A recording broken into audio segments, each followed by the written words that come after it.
சர்வதேச போட்டிகள்ல 765 விக்கெட்டுகளை எடுத்து சாதனை படைத்த ரவிச்சந்திரன் அஸ்வின் அவர்கள் சர்வதேச போட்டிகள்ல இருந்து ஓய்வு பெற்றிருக்காரு. புது வகையான கேரம்பால் சுழற் பந்துகளை போட்டு பல வீரர்களையே சுழல வச்சவரு இவரு.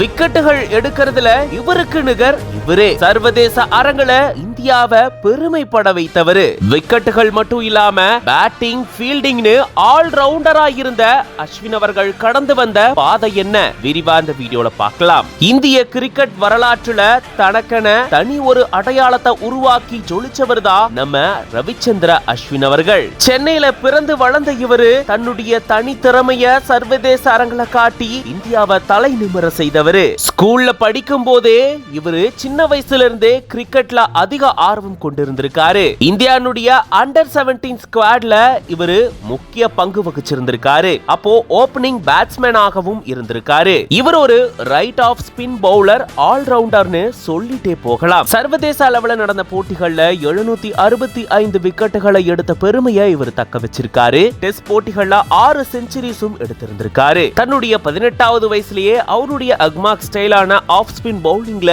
கான்சென்ட்ரேட் பண்ண ஆரம்பிச்சிருக்காரு. சென்னை வீதிகள்ல டென்னிஸ் பால்ல கிரிக்கெட் விளையாடும் போது ஒரு டெக்னிக்கை இவர் பயன்படுத்தினதா சர்வதேச மேட்ச்லயுமே இவர் பயன்படுத்தி இருந்திருக்காரு. இவர் வீசக்கூடிய பந்துகள் சுழன்று போய் விக்கெட்டுகளை எடுத்துட்டு வரும். எஸ்எஸ்என் காலேஜ்ல ஐடி இன்ஜினியரிங் படிக்கும் போதே ராஞ்சி டிராஃபில கலந்துக்க ஆரம்பிச்சிருந்திருக்காரு. 2006ல ராஞ்சி டிராஃபில தமிழ்நாடு சார்பா விளையாண்டு 6 விக்கெட்டுகளை எடுத்திருந்திருக்காரு. 2008ல ஐபிஎல்ல களமிறங்கினாரு சிஎஸ்கே அணிக்காக.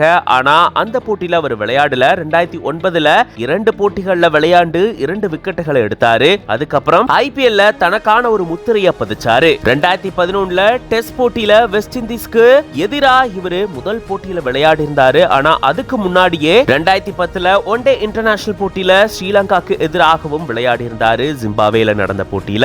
இதுல 2 விக்கெட்டுகளை எடுத்து சாதனை படைச்சிருந்தாரு. ஓடிஐ வேர்ல்ட் கப் 2011ல இந்தியா ஜெயிக்கும் போது இந்திய அணில முக்கிய பங்கு வகிச்சிருந்தாரு. டெஸ்ட் போட்டிகள்ல வேகமா 250, 300, 350 விக்கெட்டுகளை எடுத்த பெருமை இவருக்கு இருக்கு. கிரிக்கெட்ல இவ்வளவு சாதனை படைச்ச இவருக்கு 2014ல அர்ஜுனா விருதும் அறிவிக்கப்பட்டிருந்தது. இப்படி சர்வதேச போட்டிகள்ல இவ்வளவு சாதனைகள் படைச்ச இவர்தான் எல்லா வகையான சர்வதேச போட்டியில இருந்தும் ஓய்வு பெற்றிருக்கிறதா அறிவிச்சிருக்காரு.